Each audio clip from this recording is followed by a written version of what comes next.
The walls of Uruk stood higher than any city had ever known. Its temples reached toward the heavens. Its people lived behind mighty gates. Yet inside those walls, fear had begun to replace admiration. Gilgamesh was unlike any other ruler.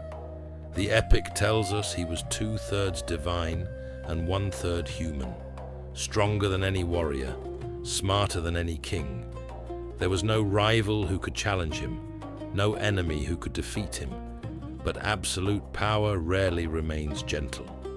The people of Uruk cried to the gods. They begged for relief from a king whose strength had become impossible to oppose. The gods listened, and somewhere beyond the walls of the city, they began creating someone who could stand against him. The goddess Aruru, creator of mankind, reached into the wilderness. She took clay from the earth, mixed it with divine power, and shaped a new man. His name was Enkidu. He did not grow up among people. He knew no city, no temple, no king. He ran beside gazelles, drank from the rivers with wild animals. His body was covered with hair. His strength rivaled that of beasts. He belonged to nature itself, everything that civilization had left behind, Enkidu still possessed. Hunters soon discovered they were no longer alone. Every trap they set, Enkidu destroyed. Every animal they captured, he released, again and again. The wilderness itself seemed to protect him.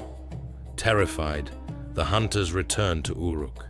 They stood before Gilgamesh and told him about the strange man who lived with the animals, a man who could not be defeated.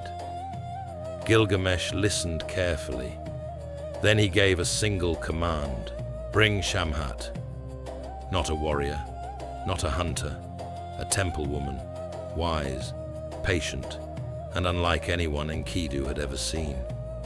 She walked alone toward the watering place where the wild man came each day with the animals.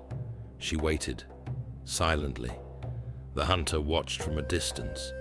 The animals gathered around the river. Then, for the first time, Enkidu saw another human being.